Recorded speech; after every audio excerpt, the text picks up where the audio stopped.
Osiris.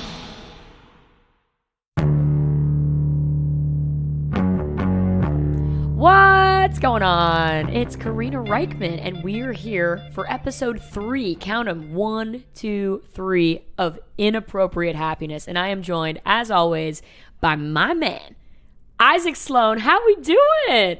Karina, I am fantastic on this Wednesday early afternoon. That's correct. How are you? If you're listening, this podcast comes out on Thursday, so, we're just trapped in time. It's going to be very fresh, though. Yes. We keep the news fresh here at Inappropriate Happiness, and I'm really fucking excellent. I don't know if I've cursed enough on this podcast. I probably have, but let me tell you, I'm just fantastic, and this is good stuff. We've both, I just came back from tour last week, as our fervent listeners know, and I've made up for lost time.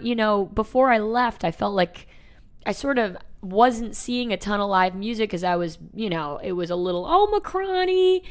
It was a little, Karina hiding from the world and rehearsing, you know what I mean? But I feel like I've made up for a lot of lost time, and I have seen quite a bit of live music in the last week that I've been home. Yeah. We saw one show together, Uh-huh. but let's start with the stuff we've seen apart, I feel like. Is that the math? I think that's the math. So, came back. Went to Webster Hall to see Sons of Kemmitt. Right. Which, it's a good gig. Good gig, hot gig, and they are certainly on tour, making it rain. Go see them, cross the nation. They're playing all around. 2 horn players. Okay. 2 drummers. Very cool.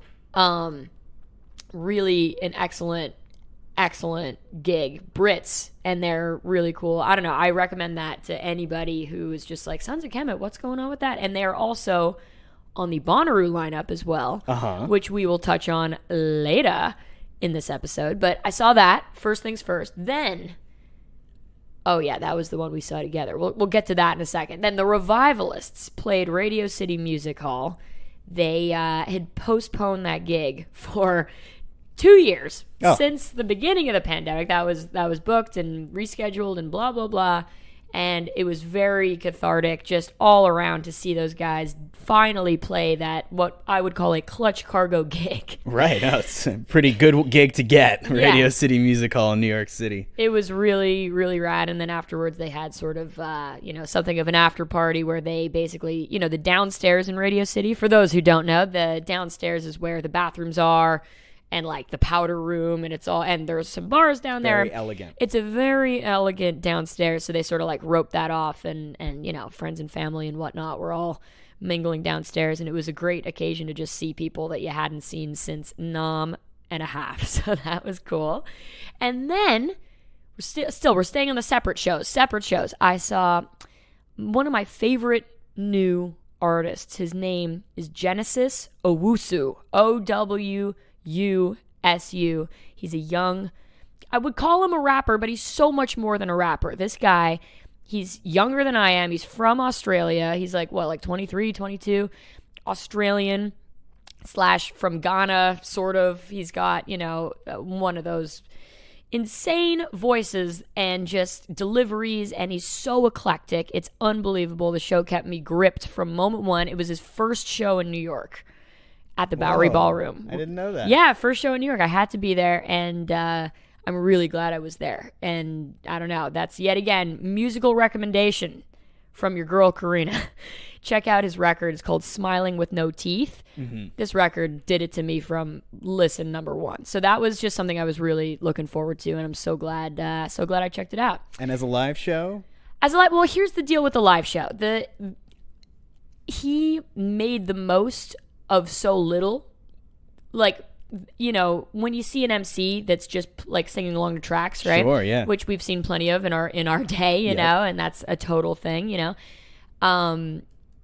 Obviously, we're live band people. Mm-hmm. We like to see people playing instruments and whatnot, and there was none of that. But I know when he, rises through, venue size and whatnot, when he basically, it was him and 4 other like hype men / MCs, but they like had choreographed dance moves and like held up lights and did all kinds of crazy shit and like had all these costume changes and like it was definitely theatrical and like Really, really cool on that level. But when that guy's got a drummer, a keyboard player, a horn section, a guitar player, it's going to be the most next level shit of all time. I really think that.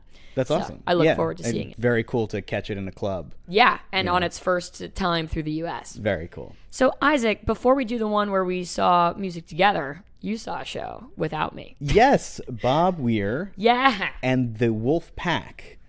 Bob Weir with his trio, Don Was on bass, and Jay Lane on drums, the Wolf Brothers, and the Wolf Pack hit Radio City Music Hall, where you saw the Revivalists. Boom. The 2 nights after the Revivalists, on Saturday, April 2nd, and Sunday, April 3rd, in celebration of the Bobby solo album Ace that came out in 1972. So that's 50 years ago. Yo.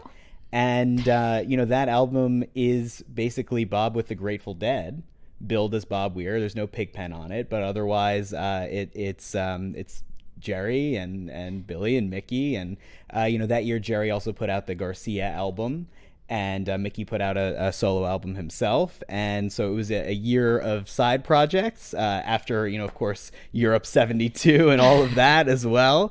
But Ace is an incredible album. I caught the Sunday night show, and Bob came out and played a debut, a song that's called She Knows What I'm Thinking, Bob's solo acoustic first time played. Yeah.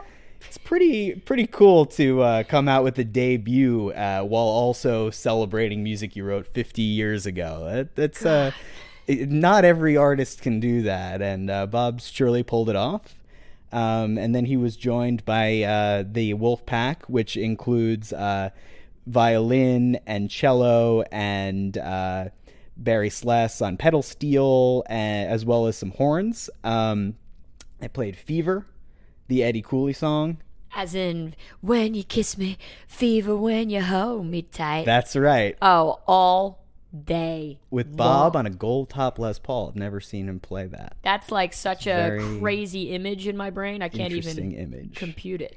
And then Jackstraw, and then, the Ace album in full with Tyler Childers on Greatest Story Ever Told, Brittany Spencer on Walk in the Sunshine, which is a real rarity. The Grateful Dead never played that in concert, to my knowledge. It was played by Rat Dog once, but this is an unusual kind of bust out, but you're playing the album in full.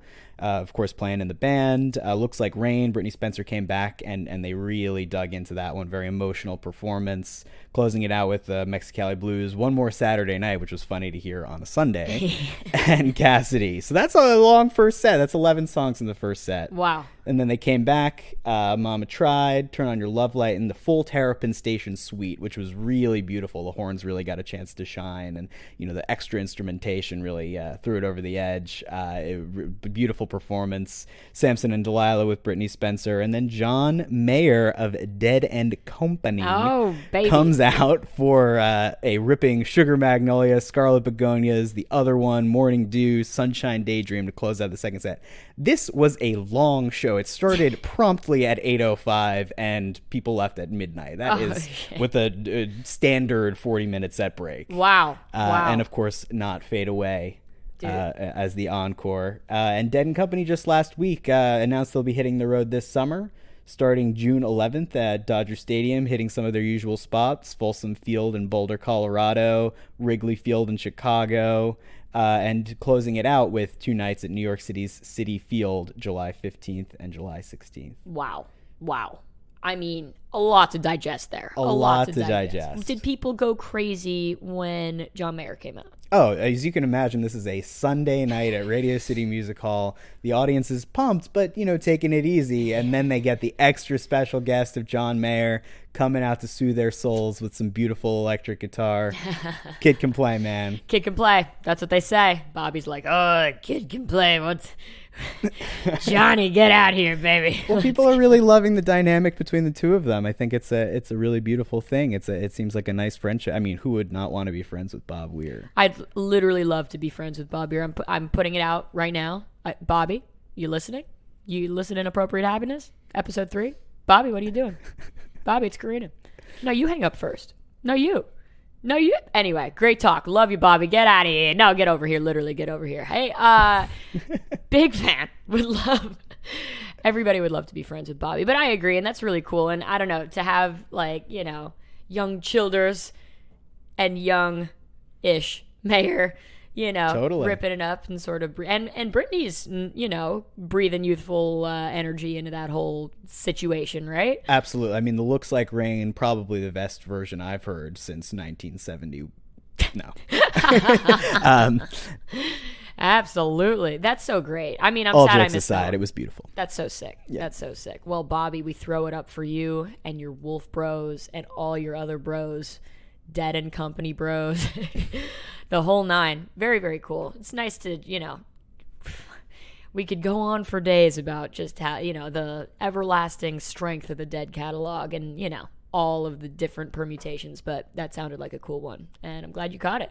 And shifting gears entirely, we have the one show we saw together, the Disco Biscuits. We were bound to talk about them at some point on this podcast. It had to We happen. made it till episode 3. we held out. For those who don't know, Isaac introduced me to the Disco Biscuits when we were just children. He was perhaps the youngest, headiest fan of them all.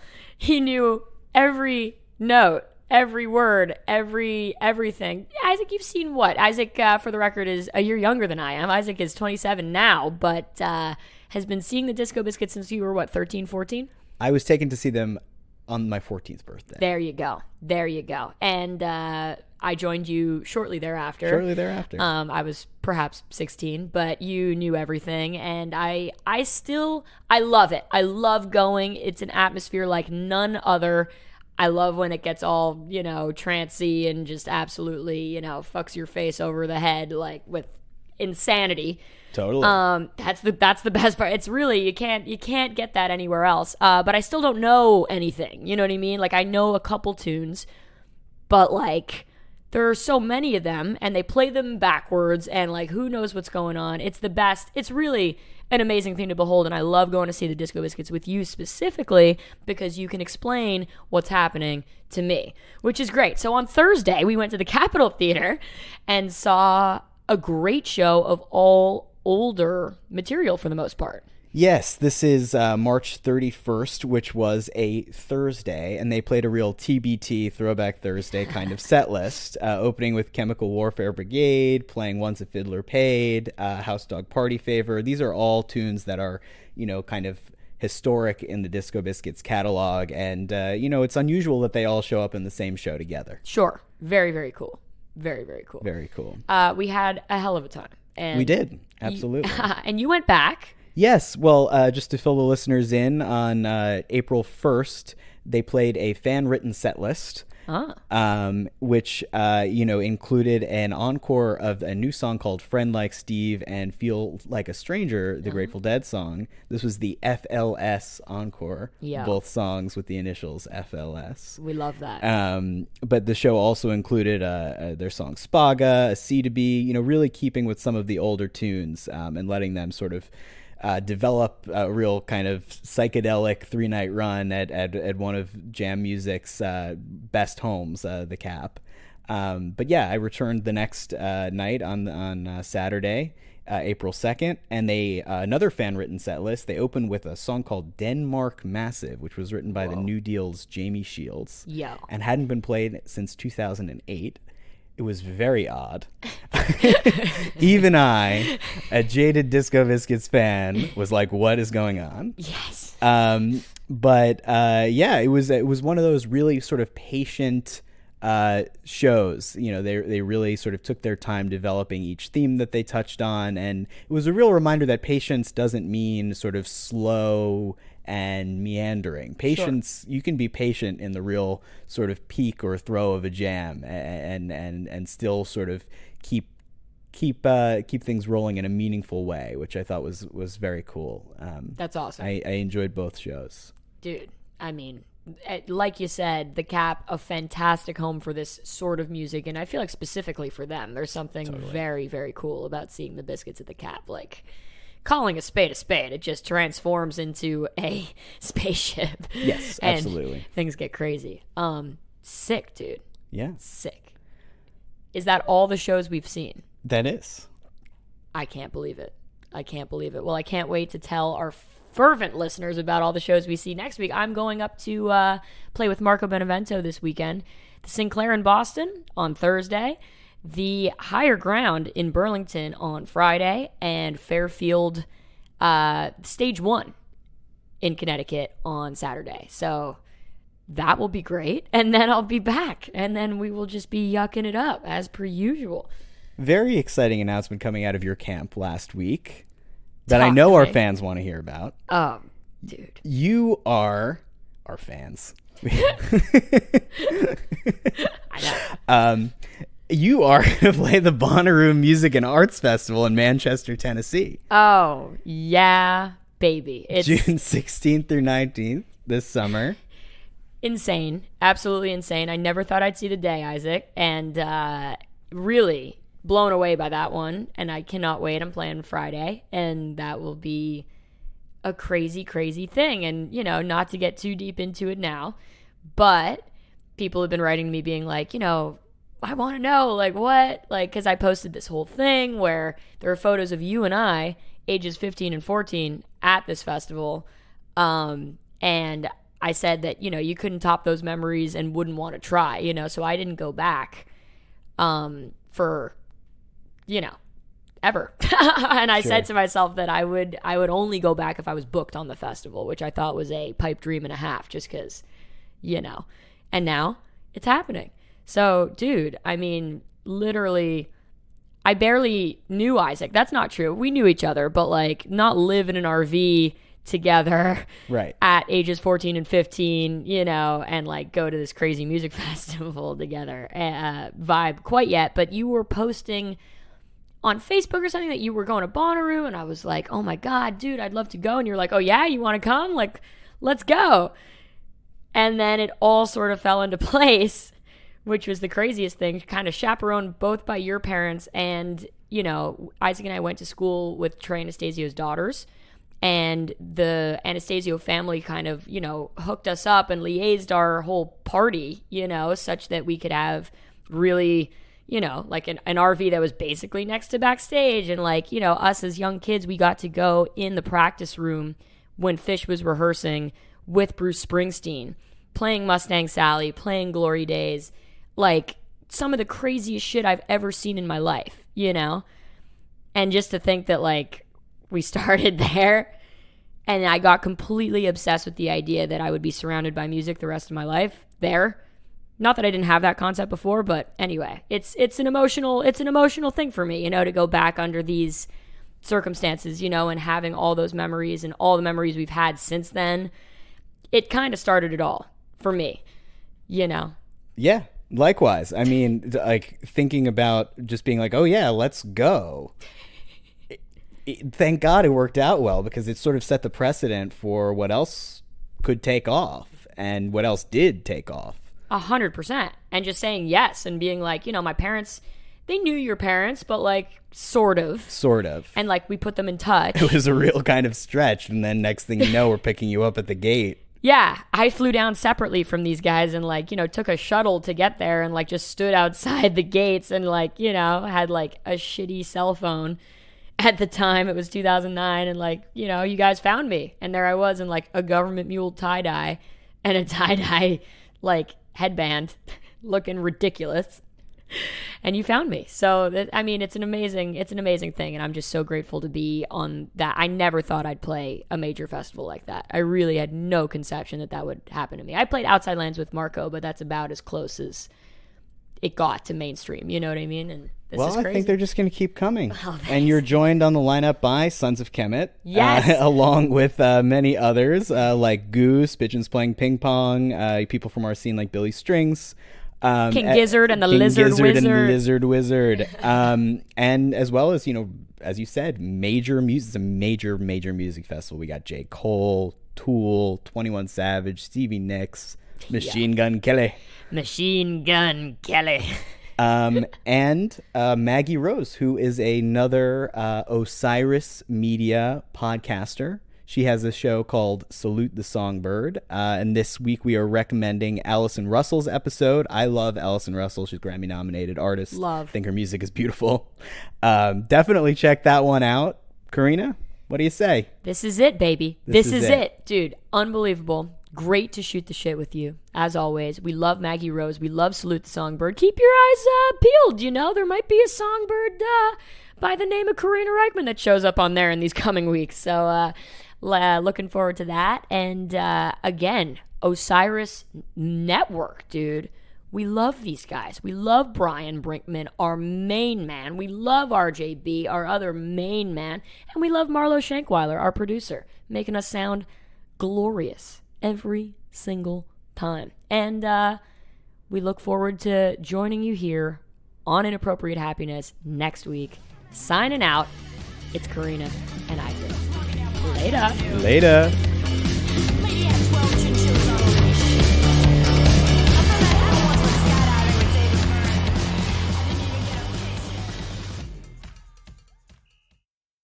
Osiris.